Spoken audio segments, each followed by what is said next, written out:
একটা ডাস্টার চাই। বেদনাদায়ক স্মৃতিগুলো মুছতে হবে।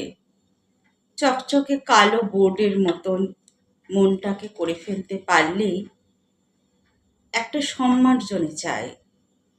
ঝড় থেমে গেছে, প্রকৃতিও শান্ত। আগাছাগুলো তুলে ফেলতে পারলেই মানুষটি উপাদান খুঁজে চলে সারাদিন, অথচ তার হৃদয় জুড়ে অনুভূতির ছড়াছড়ি। শিল্পীর কাছে শিল্পের উপাচার বড্ড দামি। শুনলেন কবিতা উপাচার। আরেকটি কবিতা অমৃতের স্বাদ। ধ্বংসপথে এগিয়ে গিয়েও যে থেকে যায়, কঠিনতা মাঝেও যে স্থিরতা আনে, জীবনের পরম পাওয়া সেইটুকুই। এই জীবন নশ্বর, ভঙ্গুর। প্রেম অপ্রেম সবকিছু একদিন তুচ্ছ হয়ে যায়, শুধু অনুভূতিটুকুই অমৃতের স্বাদ রেখে যায়। এই নশ্বর জীবন তার কাছে সতত ঋণী। কবিতা অমৃতের স্বাদ। কলম এবং কণ্ঠে আমি মৌমিতা পাল। সাদা পাতায় লেখা ভাবনায় মন উড়ে যায় কল্পনায়। উনানে ফুটন্ত ভাত উপচে পড়ে, ডালের বড়া থেকে সুগন্ধ ভাসে।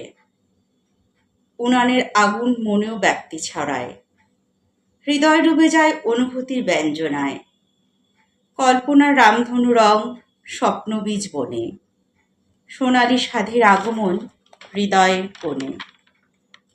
শুনলেন কবিতা মন আঙিনায়। কলম এবং কণ্ঠে আমি মৌমিতা পাল। জীবনের সবকিছু যে মনের মতো হতেই হবে, এ কথা কবে কে শুনেছে বলো।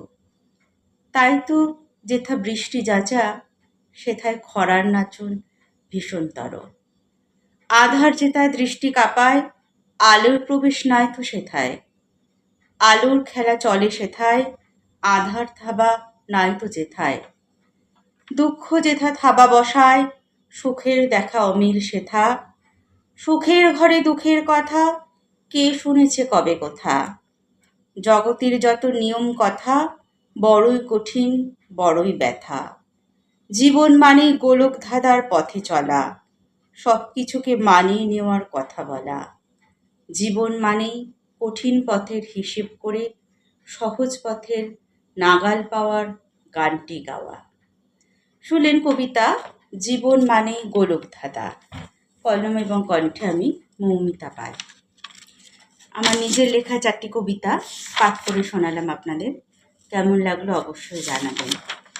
প্রথম কবিতা উপাচার, দ্বিতীয় কবিতা অমৃতের স্বাদ, তৃতীয় কবিতা মন আঙিনায় এবং চতুর্থ কবিতা জীবন মানেই গোলক ধাঁধায়। কলম এবং কণ্ঠে আমি মৌমিতা পাল। নমস্কার।